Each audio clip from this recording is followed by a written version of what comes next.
Bijahu zajedno Šimun, Petar, Toma zvani Blizanac, Natanael iz Kane Galilejske, zatim Zebedejevi i još druga dva njegova učenika. Kaže im Šimun Petar: idem ribariti. Rekoše: idemo i mi s tobom.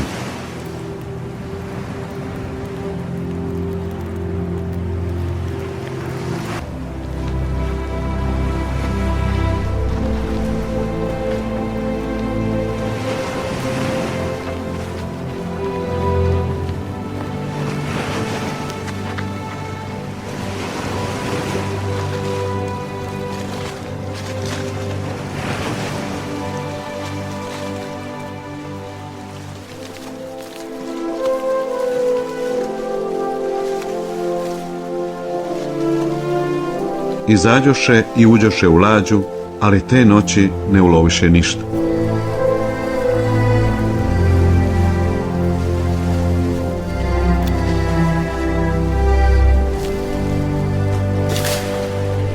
Kada je već svanulo, stade Isus na kraju, ali učenici nisu znali da je to Isus.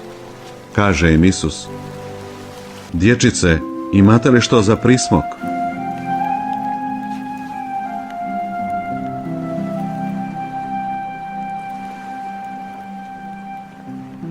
Bacite mrežu na desnu stranu lađe i naći ćete.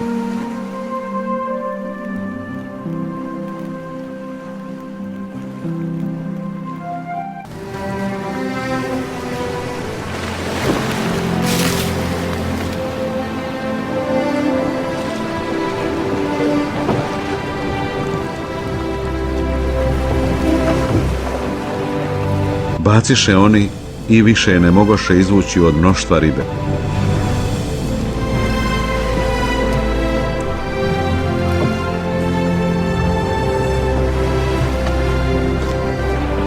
Gospodin je,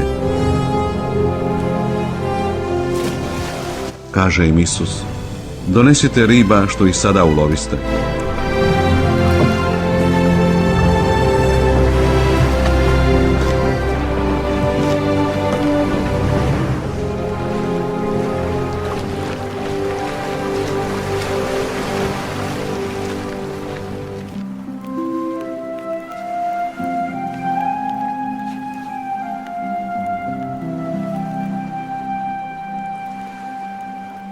I nitko se od učenika ne usudi pitati ga: tko si ti?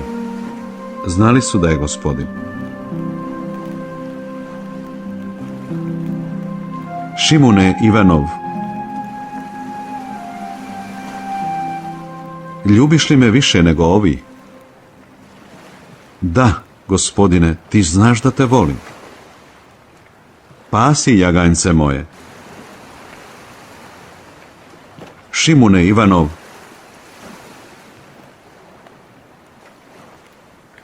ljubiš li me?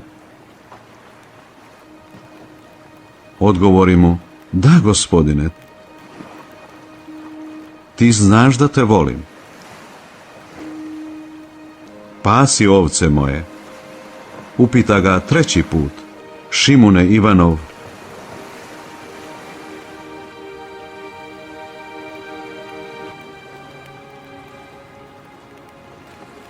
voliš li me?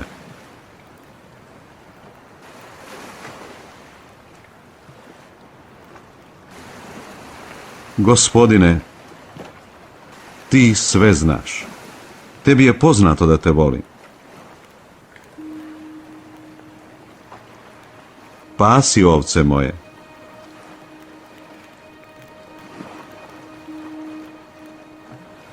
Zaista, zaista kažem ti, dok si bio mlađi, sam si se opasivao i hodio kamo si htio.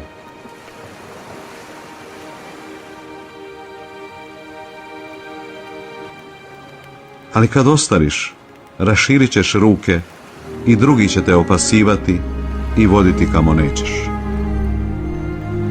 A to mu reče nagovješćujući kakvom će smrću proslaviti Boga.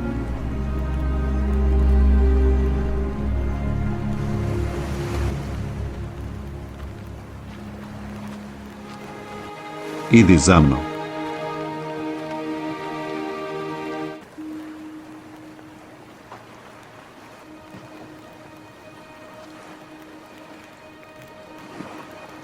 Gospodine, a što s ovim? Odgovori mu Isus: Ako hoću da on ostane dok ne dođem, što je tebi do toga?